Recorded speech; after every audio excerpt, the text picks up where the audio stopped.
Bonjour à toutes et à tous, c'est Sélénite, j'espère que vous allez bien. Aujourd'hui vidéo un petit peu spéciale, je pense que vous pouvez le voir, on n'est pas vraiment comme d'habitude. Aujourd'hui j'avais envie de vous faire une vidéo un petit peu face cam, comme j'ai jamais fait, parce que j'en ai déjà fait deux, une où je me maquille et une où je vous fais un gâteau en même temps, donc c'est pas vraiment pareil. Aujourd'hui j'avais envie de faire cette vidéo parce que le 22 octobre de cette année, ça a fait officiellement un an que je suis sur YouTube. J'ai sorti à peu près 50 vidéos je crois, malgré mon manque évident de ponctualité. Et on est déjà 199 je crois à l'heure actuelle. Autant dire 200 hein, parce qu'à une personne près, je pense qu'on peut dire 200 quand même, hein, juste pour mon petit ego, voilà. Et je trouve ça complètement fou, surtout quand je vois que, comme je vous disais, je suis pas forcément là toutes les semaines. J'ai pas mal de soucis de santé qui, je l'espère, sont en train d'être réglés, mais pour l'instant sont toujours là et me pourrissent toujours autant la vie, autant le dire.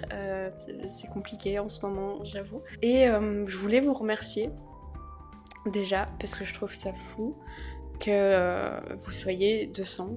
Je trouve ça incroyable. Je ne suis pas quelqu'un qui ait toujours été très entouré ou quoi. J'ai au contraire toujours été quelqu'un d'un petit peu solitaire, qui était entouré plus par dépit qu'autre chose, parce que les gens que je côtoie ont toujours été des gens, eux, très sociables, qui ont toujours, eux, connu beaucoup de monde et été très entourés, ce qui a fait que par dépit, par défaut, j'étais très entourée aussi. Ce qui en soi n'est pas moi mon mode de vie à moi. Je suis la plupart du temps seule ou avec mon conjoint et ça me convient très très bien, j'avoue. Mais du coup, imaginez là actuellement 200 personnes face à moi, je pourrais très clairement faire une crise d'angoisse.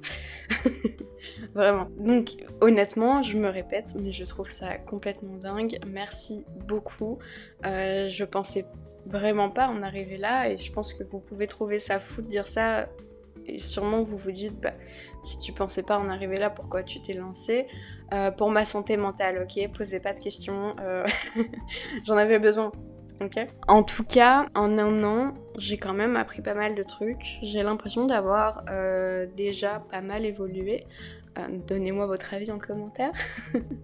Mais je suis plutôt fière de ce que j'ai accompli jusque-là. J'essaye de ne pas me foutre trop la pression. C'est aussi pour ça que des fois je disparais, je ne suis pas là. Parce que je ne vais pas bien, donc je sais très bien que oui, effectivement, je pourrais prendre sur moi et filmer parce que tel jour je ne me sens pas bien, je pourrais prendre sur moi et filmer quand même. Sauf que mon corps est fait de manière à... Parce que dès que je force un minimum, je le paye les 3 voire 4 jours qui vont suivre, ce qui fait que c'est pas forcément très agréable et que je me restreins pas mal à cause de ça. Pour venir un petit peu plus dans les détails, parce que j'ai dit plus d'une fois que je vous en parlerai et je ne l'ai jamais vraiment fait, à part sur Instagram, suivez-moi sur Instagram, vous aurez le lien en barre d'informations et de toute façon c'est selenite.yt donc c'est pas très compliqué. Mais du coup j'ai commencé à voir un psychiatre puisque visiblement tous les problèmes de santé que j'ai seraient liés à de l'anxiété. Je suis au stade où j'ai commencé à voir un psychiatre et à prendre un traitement pour l'anxiété qui pour l'instant, je vous l'avoue, n'est pas forcément très efficace mais bon... on essaye, on verra. Si lui ne fait rien, peut-être qu'un autre sera plus efficace. C'est un travail à faire sur le long terme, hein, c'est pas magique. Sinon, j'irais mieux depuis longtemps, sachant que mon père est décédé il y a quelques années quand même maintenant. Donc si c'était magique, ça irait mieux depuis un bail. Sachant que c'est sûrement la conséquence principale, mais que j'ai toujours été très anxieuse. J'ai eu, comme vous pouvez le savoir déjà au vu des quelques petits trucs que j'ai pu vous dire, un passé assez compliqué qui a fait que j'ai énormément d'anxiété accumulée, j'ai peur de tout. J'ai peur de tout le monde, c'est aussi pour ça que je suis solitaire, parce que j'ai peur des gens. J'ai tendance à dire que je les aime pas, mais c'est pas que j'aime pas les gens, c'est que j'ai peur. J'aime l'humanité, je donnerai tout pour l'humanité, donc l'ensemble des humains, mais l'humain individuellement me fait peur. L'humain m'effraie parce que je sais que l'humain est méchant, l'humain est profiteur, manipulateur, envieux et individualiste. Et du coup, j'ai énormément de lacunes avec le monde extérieur. Sachez que le Covid ne m'a absolument pas aidée, au contraire. Et j'ai enfin du coup décidé de me faire aider à force de patience et de déclic, surtout de me dire que effectivement peut-être que mon entourage a raison, peut-être qu'effectivement tous mes problèmes sont dus à ce qui se passe dans ma tête. Le problème étant que j'ai mis longtemps avant de le comprendre. J'ai toujours été consciente que ma santé mentale était fragile, même si à l'époque elle l'était beaucoup moins, époque collège, etc. Les gens me disaient la plupart du temps comment tu fais pour tenir, machin, t'es trop forte mentalement, machin, jusqu'au jour où la goutte d'eau, et la goutte d'eau a plus que fait déborder le vase, elle a créé une cascade, un torrent qui ne s'est jamais arrêté. Et depuis, j'ai toujours, on va dire que j'ai jamais vu de psychiatre avant celle que je vois actuellement. Je vois des psychologues depuis que je sais parler. Donc à l'époque, j'avais été voir un psychologue à force que ma grande sœur me pousse au cul. Coucou d'ailleurs, si tu passes par là. Et je me suis rendu compte récemment qu'en fait, je me suis pas laissée aller totalement. J'ai toujours à un moment donné cherché à avoir de l'aide et à m'en sortir, mais qu'à peine je sortais la tête de l'eau, que pour moi c'était bon, j'étais guérie, ça allait mieux et hop, on peut arrêter le suivi en fait. Sauf que ça marche pas comme ça et c'est pas magique encore une fois. Le cerveau humain est ultra complexe et je le sais puisqu'à la base je voulais être psychologue en asile psychiatrique, donc j'en suis un minimum consciente quand même, mais dans ma tête, faut croire que ça s'appliquait pas à moi. Alors que si, en fait, Sélénite, tu n'es pas surhumaine, donc bien sûr que si, ça s'applique à toi, même avec ce que t'as vécu, ça s'applique x10 à toi en fait, parce que justement tu es anxieuse. Donc, une tendance que je ne vais pas nier à la dépression, j'ai déjà fait plusieurs dépressions, alors il y a dépression et déprime, c'est pas la même chose, il faut nuancer tout ça, j'ai fait de vraies dépressions, dues à de vraies choses, parce que c'est bon, les dépressions parce que votre hamster il est mort là, j'ai envie de vous taper. Voilà, c'est dit, j'ai envie de vous taper. Vous scarifiez pour un oui, un non, là, faire une dépression pour un oui, un non. Je veux bien qu'il n'y a pas d'échelle à la douleur, mais j'ai quand même envie de vous mettre des tartes, histoire de justifier votre douleur, vous voyez. Bref, à changer de sujet, je vais me faire des ennemis. Tout ça pour dire que je vais pas forcément mieux actuellement. J'essaye.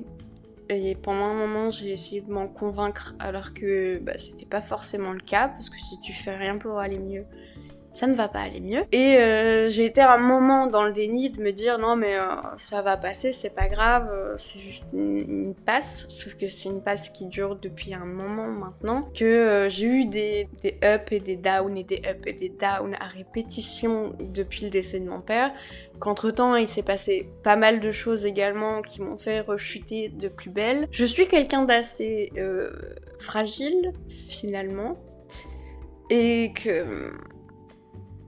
Ah, mais pourquoi j'ai envie de chialer là? C'est bon, casse-toi la dépression là, laisse-moi tranquille. J'ai marre de vouloir chialer toutes les 5 minutes. C'est bon. Bref, je disais quoi? Non, donc, ça ne va pas forcément mieux. Un peu quand même, sinon je serais pas en train de filmer, je serais pas maquillée. Mais disons que juste le fait de voir un psychiatre, l'idée que aller mieux c'est en cours, déjà ça m'aide. Je sais pas si c'est clair ce que je raconte. Mais avoir mis le doigt aussi sur ce qui n'allait pas, enfin, avoir pointé le doigt, avoir pointé du doigt le fait que ça n'allait pas, ça m'a déjà aidé à aller mieux. Le fait d'en être consciente que ça n'allait pas finalement, que bah c'est pas normal de pleurer quasiment tous les jours, d'avoir envie de pleurer des fois pour rien. Le moindre truc qui est un minimum émotif dans une vidéo, dans un film, dans une série me fait chialer, c'est pas normal. Je veux bien l'hypersensibilité, tout ça, d'accord, mais là je suis arrivée à un stade où c'était vraiment hardcore et où il y avait limite pas une journée où je ne pleurais pas, où je pleurais avant de dormir, parfois avec des raisons, parfois sans aucune raison, sans arriver à me calmer, et que je recommençais à faire parfois quelques petites crises d'angoisse, ou en tout cas des crises d'anxiété qui commençaient à devenir des crises d'angoisse, et que ça devenait un petit peu trop compliqué à gérer, autant pour moi que pour mon conjoint avec qui je vis, parce que j'en suis consciente également, pour moi c'est compliqué, mais pour lui aussi. C'est pas évident de vivre avec quelqu'un qui va mal, qui pleure tout le temps et à qui tu ne peux rien dire sans qu'elle le prenne possiblement mal, parce que juste elle est blessée intérieurement, donc le moindre truc va la blesser. En soi, c'est pas lui qui me blessait, mais justement j'étais blessée en moi-même, donc le moindre petit truc, la moindre petite contrariété me faisait partir en larmes, dans des crises de larmes horribles. Et c'est un cercle vicieux aussi, parce que pleurer ça te fatiguer ça te rend encore plus angoissé et te fatigue encore plus. Enfin, c'est vraiment un cercle vicieux où sans aide, il est impossible de s'en sortir, et j'ai eu énormément de mal à comprendre ça. Pour moi, j'avais vu bien assez de psychologues dans ma vie pour m'en sortir par moi-même. Alors que non, clairement. Non, on n'en serait pas là aujourd'hui. Donc, bilan. Mentalement, on peut dire que ça va un petit peu mieux. C'est encore pas la folie, mais on est sur un processus d'apaisement de mon petit cerveau. Donc en soi, on peut dire que ça va déjà un petit peu mieux. Physiquement, c'est pas la joie. J'ai encore tous mes symptômes liés à sûrement mon anxiété pour l'instant. On n'en sait pas vraiment plus, j'ai envie de vous dire. Donc toutes les publications que vous pouvez voir en mode ouais, l'anxiété c'est des problèmes digestifs, c'est des vertiges, c'est des douleurs partout, musculaires, au cervical, au crâne, quoi. Tout ça, j'ai tous les symptômes que vous pouvez voir. Coucou, c'est moi. Dans anxiété, dans le dictionnaire, aux 2 points, il y a sélénite derrière. Mais est-ce que du coup mes symptômes sont vraiment liés à mon anxiété, ou est-ce que mes symptômes créent une part de mon anxiété? Enfin, c'est compliqué, et mon médecin part du principe que il vaut mieux que je prenne des traitements pour l'anxiété, et que si ça marche pas, ça veut dire que mes problèmes ne sont pas dus à mon anxiété, que l'inverse. Je sais pas si vous voyez ce que je veux dire. Moi, je comprends pas trop son concept non plus. Je comprends juste qu'elle me prend pas au sérieux, et que, comme elle l'a dit, de toute façon, c'est dans ma tête. Donc voilà. Ce qui me fait partir sur totalement autre chose pour le coup, qui concerne un petit peu plus la chaîne. On en est actuellement à l'épisode 8, il me semble, oui, 8, de Lisa Story, qui est censé contenir 10 épisodes. Le 9e épisode est en cours depuis un mois maintenant, je crois, et j'en ai marre. Je veux absolument essayer de finir cette série, parce que c'est déjà écrit, je sais déjà tout ce qui est censé se passer par la suite, plus ou moins, parce que les Sims en font toujours à leur tête, comme vous le savez sûrement si vous jouez aux Sims en tout cas. Le truc, c'est que je m'en suis lassée, ça m'a saoulée, il se passe trop de trucs, il y a trop de gens dans cette série qui font qu'il y a toujours un truc et ça se passe jamais comme je veux, donc ça m'a saoulée. J'essaye néanmoins de finir cette satanée série, mais je vous promets pas que ça va sortir là tout de suite maintenant. Il faut que j'arrive à me remettre dans le bain, à terminer surtout vraiment, et à retrouver la motivation de terminer, parce que là, Lisa me casse les couilles, quoi. Je vais pas vous mentir, Lisa elle m'a saoulée. Donc j'essaye, mais je vous promets rien. Vraiment. J'aimerais savoir également, est-ce que vous avez envie que je reprenne Kena Bridge of Spirit, puisque après mon rage quit, je n'ai jamais repris ce jeu. Il me semble qu'on n'est pas loin de la fin, donc pareil, ce serait peut-être pas mal de le finir. N'hésitez pas à me dire, j'ai vraiment besoin de vos réponses pour savoir est-ce que ça vaut le coup ou pas, parce que pareil, il m'a un petit peu saoulée, donc j'ai envie de le finir, histoire de dire que je l'ai fini, mais d'un autre côté, j'ai un peu la flemme. Donc dites-moi ce que vous en pensez. J'aimerais revenir également sur Planet Zoo. Malheureusement, contrairement à ce que je pensais, c'est pas un jeu qui a été tant suivi et qui n'a pas eu l'air d'être tant apprécié, en tout cas sur ma chaîne. Donc pareil, est-ce que vous, ça vous intéresse ou non? Même si je pense que je reprendrai dans tous les cas, parce que Planet Zoo, c'est vraiment un jeu complet que j'ai vraiment apprécié. J'ai acquéri également récemment Fae Farm, dont on entend énormément parler ces derniers temps et qu'on voit un petit peu partout. Donc pareil, est-ce que ça vous intéresse? Parce que j'ai bien envie de commencer une série dessus. Et j'ai envie de commencer tout un tas de trucs sans jamais les finir. Donc, dites-moi ce que vous en pensez, n'hésitez pas à me donner votre avis dans les commentaires, je vous lirai avec plaisir et je ferai en conséquence, évidemment. Sinon je vous demanderai pas votre avis, ça n'aurait aucun intérêt, voilà.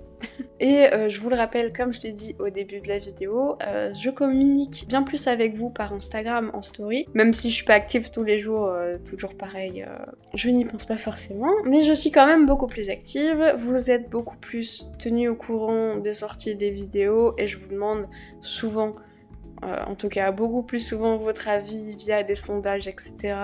sur Instagram qu'autre chose. Donc n'hésitez pas à aller m'y rejoindre pour pouvoir participer à ces sondages, me donner votre avis, etc.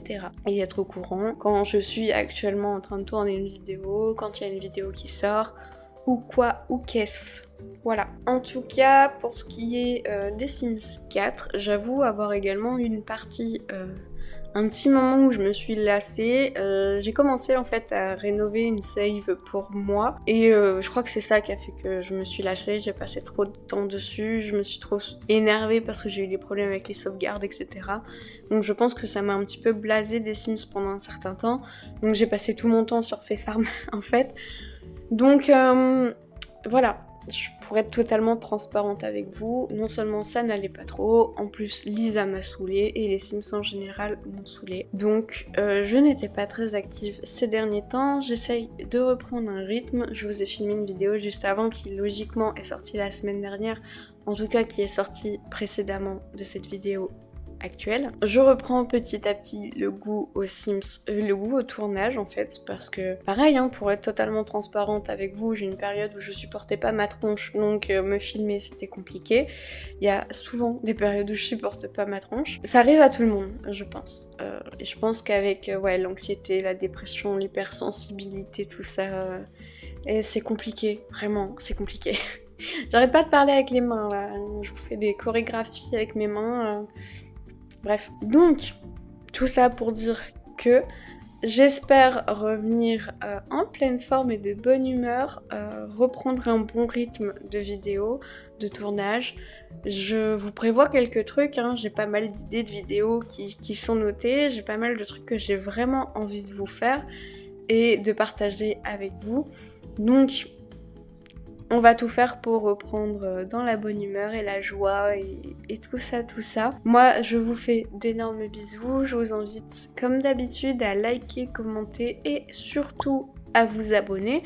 Parce que 200 abonnés, bah pourquoi pas passer à 300 maintenant, en fait. Du coup, moi, je vous fais des bisous. Rejoignez-moi sur les réseaux, abonnez-vous.